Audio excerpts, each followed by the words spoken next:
কেউ যদি আপনাকে একবার নয়, 10 বার নয়, 100 বার অপমান করে, আপনি কি করবেন?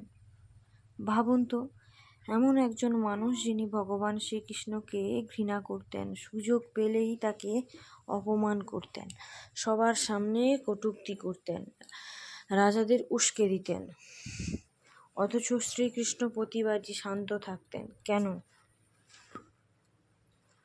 তিনি কেন সঙ্গে সঙ্গে শাস্তি দিলেন না? আর কেন ঠিক 100তম অপরাধের পরই সুদর্শন চক্র বেরিয়ে এলো? এই কাহিনী শুধু একটি যুদ্ধের গল্প নয়, এটি ধৈর্য, ক্ষমা, অহংকার এবং ন্যায়ের এক শিক্ষা, যা আজও সমান প্রাসঙ্গিক। চলুন প্রবেশ করি মহাভারতের সেই ঐতিহাসিক অধ্যায়ে, শিশুপাল বধের কাহিনীতে। চেদি রাজ্যের রাজা দামোদর ঘোষ এবং রানী শ্রুতসভার ঘরে জন্ম নিল এক পুত্র। কিন্তু জন্মের মুহূর্তেই সবাই আতঙ্কিত হয়ে পড়ল। শিশুটির ছিল 4টি হাত এবং 3টি চোখ। তার কান্নাও ছিল অস্বাভাবিক ও ভয়ঙ্কর। রাজপ্রাসাদে উপস্থিত সবাই মনে করল এ যেন কোনো অশুভ লক্ষণ।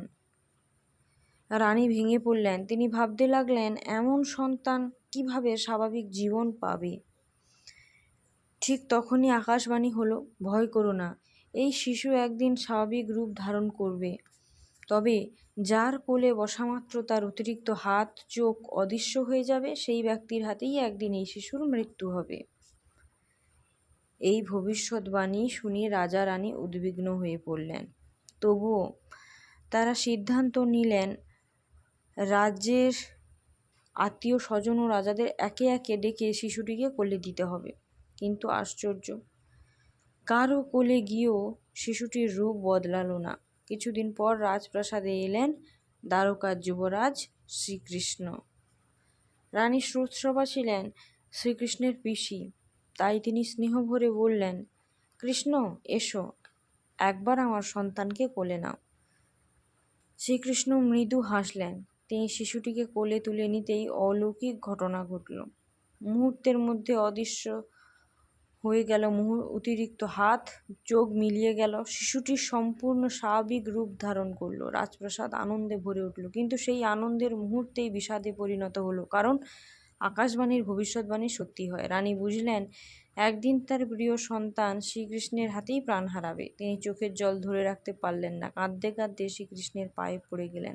ভাগ্নে, আমি জানি নিয়তি বদলানো যায় না, কিন্তু আমাকে কথা দাও, আমার সন্তানের অপরাধ যতটা সম্ভব ক্ষমা করবেন। শ্রীকৃষ্ণ শান্ত কণ্ঠে বললেন, পিসিমা, আমি প্রতিজ্ঞা করছি, শিশুপালের 100টি অপরাধ আমি ক্ষমা করব, কিন্তু যখন সে সীমা অতিক্রম করবে, তখন ধর্ম রক্ষার জন্য আমাকে আমার কর্তব্য পালন করতেই হবে। এই প্রতিজ্ঞাই ভবিষ্যতের ইতিহাস রচনা করবে। কিন্তু তখনও কেউ জানত না, এই শিশুটি বড় হয়ে, অহংকারে অন্ধ হয়ে সমগ্র আর্যাবর্তের সামনেই ভগবান শ্রীকৃষ্ণকে অপমান করবেন। শিশুপাল বড় হতে হতে অসাধারণ এক শক্তিশালী যোদ্ধায় পরিণত হয়। চেদি রাজ্যের সিংহাসনে বসে সে নিজের বীরত্ব নিয়ে ভীষণ গর্ব করতে লাগলো। কিন্তু সেই গর্ব ধীরে ধীরে অহংকারে পরিণত হলো। তার মনে একটাই আগুন জ্বলছিল, শ্রীকৃষ্ণকে সে কখনোই মেনে নেবে না। সে ভাবত কৃষ্ণ একজন সাধারণ গোপালক মাত্র, রাজাদের মধ্যে তার কোনো স্থান নেই। আর এই ভুল ধারণাই তাকে ধ্বংসের পথে নিয়ে যেতে শুরু করলো। এদিকে বিদর্ভ রাজ্যের রাজকুমারী রুক্মিণীর সৌন্দর্য, গুণ আর ভক্তির কথা সমগ্র ভারতবর্ষে ছড়িয়ে পড়ছিল। অসংখ্য রাজাই তাকে বিবাহ করতে চাইলেন, কিন্তু রুক্মিণী হৃদয় ইতিমধ্যেই শ্রীকৃষ্ণকে স্বামীরূপে গ্রহণ করেছিল। তিনি বিশ্বাস করতেন কৃষ্ণই তার জীবনের একমাত্র আশ্রয়। অন্যদিকে রুক্মিণীর ভাই রুক্মী রাজনৈতিক কারণে শিশুপালের সঙ্গে তার বিবাহ স্থির করল। শিশুপাল আনন্দে আত্মহারা হয়ে পড়ল। সে ভাবল, এবার তার মান সম্মান আরও বৃদ্ধি পাবে। তার ভাগ্যের লেখা ছিল সম্পূর্ণ অন্যরকম। বিবাহের আগের দিন রুক্মিণী গোপনে এক বিশ্বস্ত ব্রাহ্মণের হাতে শ্রীকৃষ্ণের কাছে একটি চিঠি পাঠালেন। চিঠিতে তিনি লিখলেন, হে দ্বারকাধীশ, আমি আপনাকেই আমার স্বামী হিসাবে গ্রহণ করেছি মনের মধ্যে। আপনি যদি আমাকে গ্রহণ না করেন তবে আমি আজীবন অবিবাহিত থাকব। অনুগ্রহ করে আমাকে রক্ষা করুন। চিঠি পড়ে শ্রীকৃষ্ণ এক মুহূর্তও দেরি করলেন না। তিনি রথে চড়ে বিদর্ভের উদ্দেশ্যে রওনা দিলেন। বিবাহের দিন রাজপ্রাসাদে অসংখ্য রাজা, সেনাপতি, অতিথির সমাগম ঘটল। শিশুপাল আত্মবিশ্বাসে উজ্জ্বল মুখে অপেক্ষা করছিল। ঠিক তখনই রুক্মিণী দেবী মন্দির থেকে বেরিয়ে এলেন। পরের মুহূর্তে বজ্রপাতের মতো শ্রীকৃষ্ণ তার রথ নিয়ে এলো। সবার চোখের সামনে তিনি রুক্মিণীকে রথে তুলে নিয়ে রাজসভা থেকে বেরিয়ে গেলেন। রাজসভায় হাহাকার পড়ে গেল। শিশুপাল অপমানে জ্বলতে লাগলো। তার চোখে যেন আগুন জ্বলছিল। সে চিৎকার করে বলল, কৃষ্ণ, আজ তুমি আমাকে অপমান করেছ। এই অপমানের প্রতিশোধ আমি একদিন নেবই। সেই দিন থেকেই শিশুপালের ঘৃণা আরো ভয়ঙ্কর হয়ে উঠল। যেখানে কৃষ্ণের নাম উচ্চারিত হতো সেখানেই সে কটূক্তি করত। সবাই, যুদ্ধে, রাজাদের সামনে প্রতিটি সুযোগে সে কৃষ্ণকে অপমান করতে লাগলো। কিন্তু শ্রীকৃষ্ণ নীরবে তা সহ্য করলেন। তিনি তার প্রতিজ্ঞা ভুলে যাননি। প্রতিটি অপমান, কটূক্তি তিনি ধৈর্যের সঙ্গে সহ্য করছিলেন, কারণ তিনি জানতেন এখনো 100 অপরাধ পূর্ণ হয়নি। কিন্তু সময় দ্রুত এগিয়ে আসছিল। খুব শিগগিরই এমন একটি মহাসভা বসবে যেখানে শিশুপালের অহংকার তার চরম সীমায় পৌঁছবে, আর সেই সভাতেই ইতিহাস সৃষ্টি করবে সুদর্শন চক্র। সময় গতিতে চলল। পাণ্ডবরা ইন্দ্রপ্রস্থে নিজেদের রাজ্য প্রতিষ্ঠা করল। ধর্মরাজ যুধিষ্ঠির সিদ্ধান্ত নিলেন তিনি মহিমান্বিত রাজস্ব যজ্ঞ করবেন।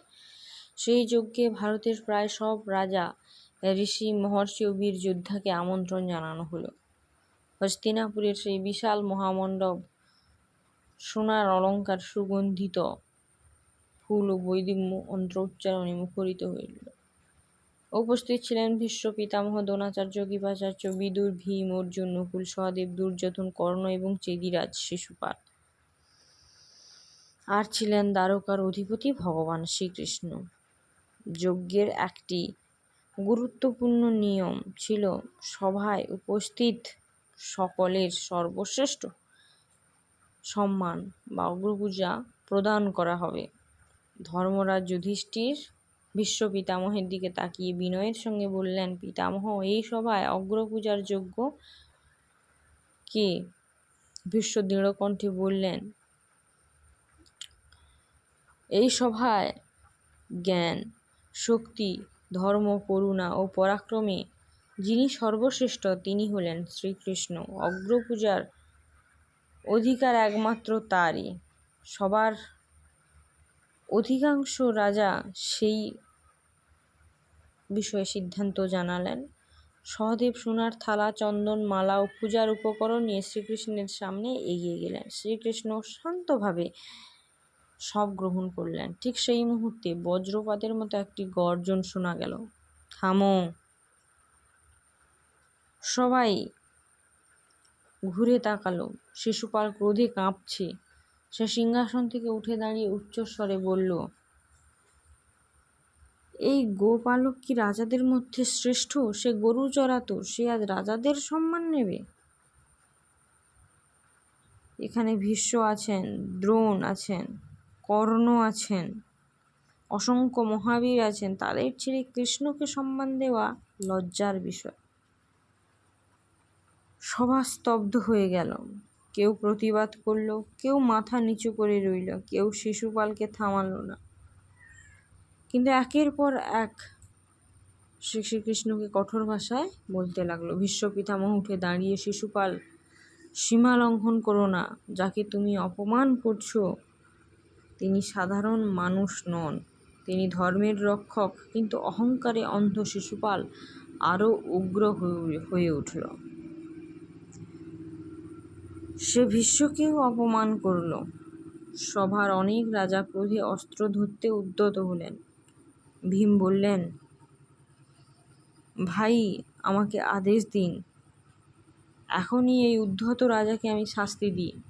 কিন্তু শ্রীকৃষ্ণ তো হাত তুললেন, সবাইকে শান্ত করলেন। তিনি মুখে বললেন শান্ত থাকতে, কারণ তিনি এখনও গণনা করছিলেন 1টি, 2টি, 3টি। শিশুপালের প্রতিটি অপমান তিনি নীরবে গুনে চলেছেন। সবার কেউ বুঝতে পারছিল না এই নীরবতার আড়ালে সময়ের চাকা কত দ্রুত ঘুরছে। আর খুব শিগগিরই পূর্ণ হবে সেই প্রতিজ্ঞার সংখ্যা 100। রাজসভায় রাষ্ট্রীয় যজ্ঞের সেই বিশাল সভা, তখন নিস্তব্ধতা। শিশুপালের কণ্ঠে একের পর এক অপমানের ঝড় বইছে। সে শ্রীকৃষ্ণকে লক্ষ্য করে এমন সব কটূক্তি করতে লাগলো যা শুনে মুনি ঋষিরা তাদের কান বন্ধ করল। কিন্তু শ্রীকৃষ্ণ তখনও শান্ত, তার দৃষ্টি স্থির, মুখে হাসি। শিশুপাল আরও একটি কঠোর অপমান ছড়ে দিল। ঠিক করে সেই মুহূর্তে শ্রীকৃষ্ণ উঠে দাঁড়ালেন। শিশুপাল, তোমার মাতা আমার কাছে একটি প্রার্থনা করেছিলেন। আমি তাকে প্রতিশ্রুতি দিয়েছিলাম যে তোমার 100টি অপরাধ আমি ক্ষমা করব।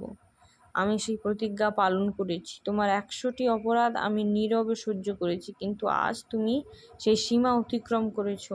ধর্মের বিরুদ্ধে দাঁড়িয়ে সাধুদের অপমান করেছ, অহংকারে অন্ধ হয়ে গেছো। তুমি নিজেই তোমার পরিণতি ডেকে এনেছ। শিশুপাল অট্টহাসি ভেসে বলল, কৃষ্ণ, তুমি আমাকে ভয় দেখাচ্ছ? যদি শক্তি থাকে তবে আজই আমাকে শাস্তি দাও। সবাই নিঃশ্বাস বন্ধ করে তাকিয়ে রইল। পরের মুহূর্তে শ্রীকৃষ্ণ ডান হাত সামান্য উঁচু করলেন। এক অলৌকিক জ্যোতি চারিদিকে ছড়িয়ে পড়ল। সেই জ্যোতির মধ্য থেকে আবির্ভূত হলো ভগবান শ্রীবিষ্ণুর দিব্য অস্ত্র সুদর্শন চক্র। চক্রটি অগ্নিশিখার মতো ঘুরতে ঘুরতে আকাশে উঠল। তার তেজে শোভামণ্ডিত, আলোকিত হয়ে উঠল। শিশুপাল তখনও অহংকারে অটল। সে অস্ত্র তুলে যুদ্ধের ভঙ্গি করছে, কিন্তু দিব্য অস্ত্রের সামনে মানব শক্তির কোনো মূল্য ছিল না। এক মুহূর্তের মধ্যে সুদর্শন চক্র বজ্রবেগে তার মস্তক কেটে ফেলল। তার মস্তক মাটিতে পড়ে গেল। সমগ্র সভা স্তব্ধ হয়ে গেল। তারপর দেখা গেল এক আশ্চর্য দৃশ্য।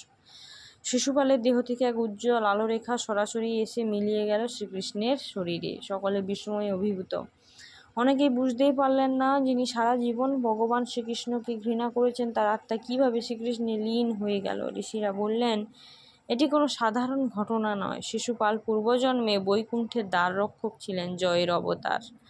অভিশাপের কারণে তিনি বারবার ভগবানের বিরোধী রূপে জন্ম নেন। আজ সেই অভিশাপের অবসান হলো।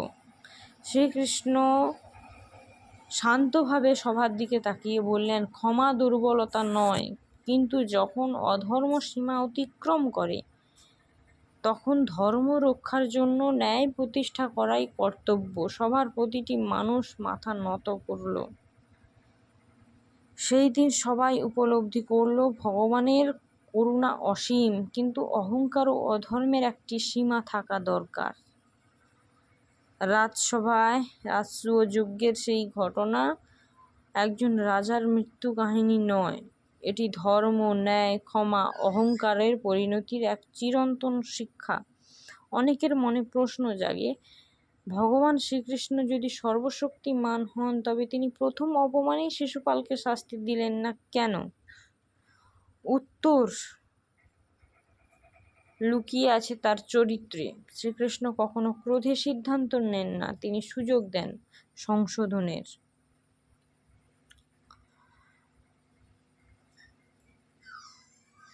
অনুতাপের, পরিবর্তনের।